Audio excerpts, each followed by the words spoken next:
जय श्री राम, जय श्री बालाजी महाराज। जिस घर में हनुमान जी की पूजा होती है वहां की प्रेत आत्माओं के साथ क्या कार्य होने लग जाते हैं शायद आपको पता नहीं है। मान लीजिए आपके घर में अगर हनुमान दादा वीर बजरंगी की पूजा होनी शुरू हो जाती है तो प्रेत आत्माएं कैसा महसूस करती हैं और क्या उनके साथ क्या क्या होता है, ये आज की वीडियो में आपको पता लगेगा। अगर आपको लगता है कि गुरुजी आपको कैसे पता, तो भैया हम दरबार इतने समय से लगा रहे हैं तभी हमें इस बात का पता है। और एक बात याद रख लेना कि कोई भी मलिन तत्व या कोई भी कुपित वायु अगर आपको परेशान करती है तो हमारा दरबार लगता है। आप हमारे साथ जुड़कर भी हर प्रकार की नकारात्मकताओं से छुटकारा प्राप्त कर सकते हो। तो क्या होता है कि देखो, अगर कोई भी मलिन तत्व आपके घर में वास कर रहा है या गंदी शक्ति आपके घर में वास कर रही है और गंदी एनर्जी से आप परेशान हो चुके हो, तो एक रास्ता आपको स्वयं बनाना है। कैसा रास्ता बनाना है? क्योंकि अगर आपके घर में हनुमान जी की पूजा चलेगी तो प्रेत तो भागेगा और प्रेत परेशान भी होगा, इसमें एक संदेह हटा देना। प्रेत परेशान कैसे होगा मैं आपको बताता हूं। आपने एक नियम बना लिया कि मैं डेली हनुमान जी की पूजा करूंगा या करूंगी, और आप डेली हनुमान जी की पूजा कर रहे हो और कर रही हो। वो डेली हनुमान जी की पूजा करने से घर की नेगेटिविटी जो है दूर भागने लग जाती है। ये बात सच्चाई है। घर में हलचल होने लगती है। जैसे ही घर में पूजा स्टार्ट हुई तो घर में हलचल होगी। प्रेत आत्माएं जो घर में काफी लंबे समय से रह रही हैं, जो कि दाल फ्राई, काजू पनीर, आपके पत्नी का शोषण, आपके बच्चों का शोषण या आपका शोषण जो चीजें कर रही हैं, वो उन्हें तकलीफ होने लग जाएगी हनुमान जी की पूजा से। गोस्वामी तुलसीदास जी ने इस बात को स्वयं लिखा कि भूत पिचास निकट नहीं आवे, महावीर केवल नाम सुना। हनुमान जी का तो नाम ही काफी है। अगर आप घर के अंदर दादा वीर बजरंगी का जाप करते हो, उनके मंत्रों का जाप करते हो, उनके नाम का जाप करते हो, तो घर के अंदर रहने वाले प्रेत विचलित हो जाते हैं, प्रेत असंतुलित हो जाते हैं। उन प्रेतों को पता है कि इस घर में अगर हनुमान जी की पूजा चलने लग गई तो हमारा यहाँ टिकाव नहीं रहेगा, हमें इस घर को छोड़ना ही पड़ेगा। आज नहीं तो कल हमारे जो है यहाँ से अलविदा हमें करना पड़ेगा, हमें जाना पड़ेगा यहाँ से। और ये सच्चाई है, या तो हमें बदलना पड़ेगा या हमें छोड़ना पड़ेगा। अब हनुमान जी की पूजा से कैसे? क्योंकि वो घुटते हैं। आप हनुमान जी की धूनी घर में करोगे वो घुटेंगे। आप घंटी से आरती ये घंटी जो है ना, जब हम घंटी करते हैं हम सोचते हैं कि घंटी नॉर्मल है। नहीं नहीं नहीं, जैसे ही आप कहोगे आरती कीजिए हनुमान लला की, आपको पता है घंटी बजते ही प्रेतों के कानों में इतनी भयंकर आवाजें दौड़ती हैं कि उनके गड़गड़ाहट होने लगती है, घबराहट होती है। वो भागते नजर आते हैं, इधर उधर ढूंढते हैं। और यहाँ तक कि किसी आपके पत्नी या किसी बच्चे के सिर पर बैठकर ये बात बोलते हैं, अरे बंद कर दो ना इसको, क्या इतनी जोर सुबह सुबह घंटियां बजाने लग जाते हो, क्या मिलता है तुम्हें इन घंटियों से? क्या पता आपकी पत्नी स्वयं ये बात बोलने लग जाए, क्या पता आपका पति स्वयं ये बात बोलने लग जाए, आपके बच्चे ये बात बोल सकते हैं।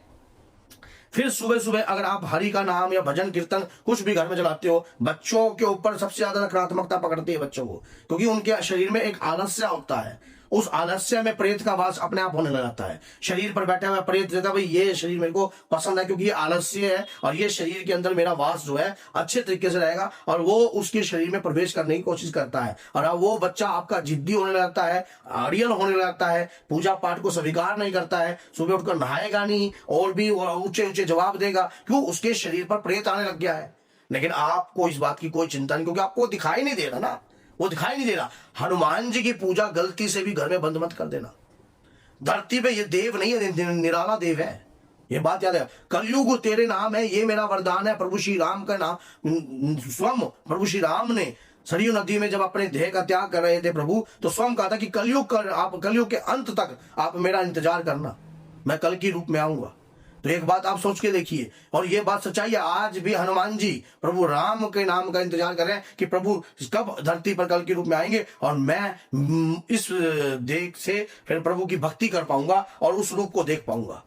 तो आप सोच के देखिए कि जैसे जैसे आप पूजा पाठ करते हो, जैसे जैसे आप नियम करते हो, जैसे जैसे घर में धूना करते हो, ये प्रेतों की क्या औकात, इन प्रेतों की क्या औकात? हो तो कलयुग भी उनसे भयभीत होता है। जहां हरि कीर्तन होता है वहां हनुमान जी रक्षा करते हैं। जैसे आपके घर में आप भजन कीर्तन करने लग गए, घर के अंदर पूजा करने लगे, प्रेत तो विचलित होने लगते हैं। आपके घर में रहने वाले प्रेत विचलित हो जाएंगे, तुरंत आपके घर के रहने वाले प्रेत जो है भागते नजर आएंगे। घर में भजन कीर्तन चलने लग गया है, और ये कहां प्रेतों को बर्दाश्त है? अगर घर के कोई पितर है और वो हल्के प्रेत है तो वो होता है भैया चलो अपना भैया प्रेत योनि से मुक्ति मिल रही है, प्रभु के नाम का भजन चल रहा है चलो, क्योंकि वो तो पहले भी बंधन में थे ना, वो तो पहले भी बंधन में थे। या कोई गंदी आत्मा, अगर शक्तिशाली प्रेत या कोई मलिन या कोई खबीज या कोई गंदी एनर्जी पावरफुल अगर पहले से घर में रह रही है तो वो ये बात सोचती है भाई अगर ये हट गया, इनको पितरों को, ये तो पितरों को तो पहले नहीं आगे आने देते थे, पितरों को तो कुछ मिलता नहीं था, अब वो उन्हें या तो घर से निकलना पड़ता है या वो किसी न किसी तरीके से काबू आ जाते हैं आपके ही, या कुछ ना कुछ अपने आप को बदल देते हैं या भक्ति पूजा पाठ में जाते हैं। तो अगर आपके घर में हनुमान जी की पूजा चलने लग जाएगी ना तो प्रेत भयभीत होता है, घबराहट होता है, और प्रेत जो है अपने आप को बदलता है 100%, और वो कटता भी है। गीता में इस बात का उल्लेखन भगवान श्री कृष्ण ने स्वयं कहा है अर्जुन को। क्या एक ही बात कही है कि ना तो आत्मा गलती, ना आत्मा मरती, ना आत्मा जलती, ना आत्मा कटती, लेकिन आत्मा का संहार होता है। तो प्रभु नाम से ही आत्मा का संहार होता है। गोस्वामी तुलसीदास जी इस बात को लिख चुके हैं। वो सिद्ध पुरुष थे, उन्होंने प्रभु श्री राम के दर्शन करे, दादा वीर बजरंगी के दर्शन करके उन्होंने स्वयं लिखा, और देवता चित्त नहीं धरिए, हनुमत से सारा सुख करिए। हनुमान जी से समस्त प्रकार के सुख और वैभव आपको प्राप्त हो सकते हैं अगर आप अपने घर में दादा वीर बजरंगी की पूजा कंटिन्यू रखते हो तो। लेकिन अगर कोई व्यक्ति, घर का एक व्यक्ति भी अगर ये पूजा को छोड़ता है, अब अधिकतर लेडीज को रहती है मेंस्ट्रुअल, अब मेंस्ट्रुअल में व्यक्ति होता है मेंस्ट्रुअल आ गई, इसको पूजा छुड़वा दो, इसको पहले पुरानी सोचों से हट जाओ।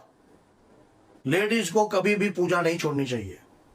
मंदिर में आप पुस्तक को हाथ ना लगाओ, लेकिन आजकल तो टेक्नोलॉजी आ रही है, मोबाइल चलाकर आप ध्यान लगाकर मंदिर के बाहर भी बैठ सकते हो, अपने घर के मंदिर के बाहर बैठकर आप पूजा पाठ कर सकते हो। ऐसा नहीं है कि आप पूजा पाठ नहीं कर सकते। तो अगर आप यही चीज आपको पूजा नहीं करनी देती है, इसलिए कुछ प्रेत आपके ऊपर भी अपना हक जमा लेते हैं। आप देख लेना, लेडीज को भी प्रेत शीर्षदा से पकड़ लेता है। और अगर आप पूजा पाठ करते हो तो प्रेत की हिम्मत नहीं है कि आपके ऊपर हैवी हो सके, उसकी हिम्मत नहीं है कि आपका शरीर, आपकी देह को कब्जे में कर सके। लेकिन आप स्वयं कब्जे में करवाना चाहते हो तब जाकर ऐसा कार्य होता है। अगर आप भी नहीं चाहते कि आपके घर में भी कोई प्रेत पनपे और आपके ऊपर हैवी होए तो मेरी बातों को इग्नोर मत करना, इन्हें गौर जरूर करना। और आप हमारे से भी संपर्क कर सकते हो। हमारा नंबर चैनल में दिया गया है, नंबर 7015607300। इस नंबर पर कॉन्टैक्ट कर आप हमारे से भी संपर्क कर सकते हो और इस प्रकार की चीजों से बच सकते हो। तो अगर ये वीडियो आपको अच्छी लगी है तो 10 लोगों तक जरूर शेयर करना। और अगर आपके साथ भी कुछ ऐसा बीत रहा है तो कमेंट बॉक्स में जरूर लिखना कि हमारे साथ ये चीजें बीत चुकी है, ये चीजें हो रही हैं। और दरबार की मेंबरशिप ले लीजिए, और जब मैं लाइव आता हूं तो आपके कमेंट पढ़ने में और भी ज्यादा आसानी होती है। तो बोलिए जय सीताराम, जय माता दी।